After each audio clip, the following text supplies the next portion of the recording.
"Look here, Cyclops," said I. "You have been eating a great deal of man's flesh, so take this and drink some wine, that you may see what kind of liquor we had on board my ship. I was bringing it to you as a drink offering, in the hope that you would take compassion upon me and further me on my way home, whereas all you do is to go on ramping and raving most intolerably. You ought to be ashamed of yourself. How can you expect people to come see you any more if you treat them in this way?" He then took the cup and drank. He was so delighted with the taste of the wine that he begged me for another bowlful.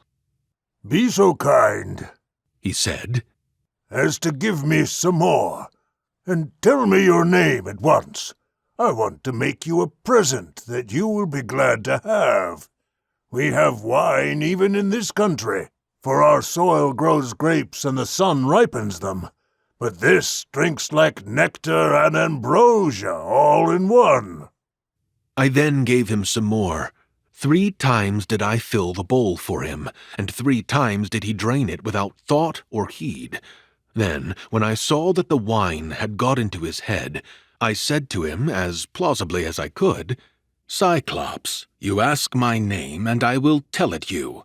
Give me, therefore, the present you promised me. My name is No Man.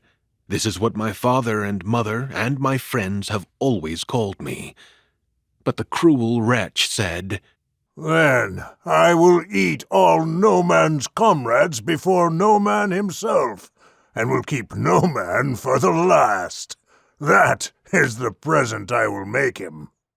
As he spoke, he reeled and fell sprawling face upwards on the ground. His great neck hung heavily backwards, and a deep sleep took hold upon him. Presently he turned sick, and threw up both wine and the gobbets of human flesh on which he had been gorging, for he was very drunk. Then I thrust the beam of wood far into the embers to heat it, and encouraged my men lest any of them should turn faint-hearted. When the wood, green though it was about to blaze, I drew it out of the fire, glowing with heat, and my men gathered round me, for heaven had filled their hearts with courage. We drove the sharp end of the beam into the monster's eye, and bearing upon it with all my weight, I kept turning it round and round, as though I were boring a hole in a ship's plank with an auger, which 2 men with a wheel and strap can keep on turning as long as they choose.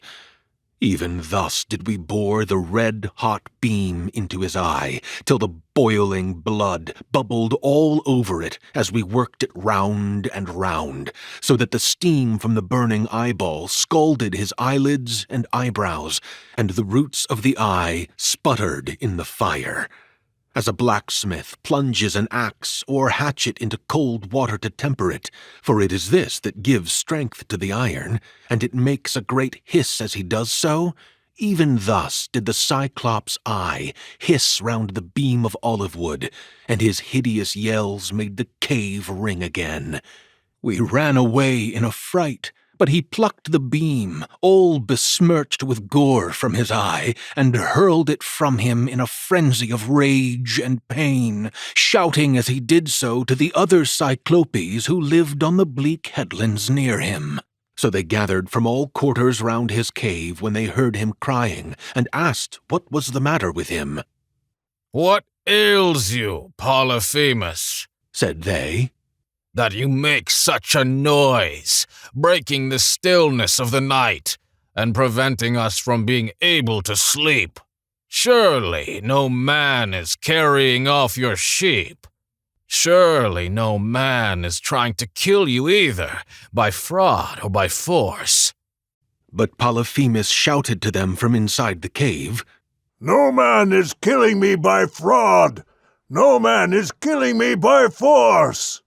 "Then," said they, "if no man is attacking you, you must be ill. When Zeus makes people ill, there is no help for it, and you had better pray to your father, Poseidon.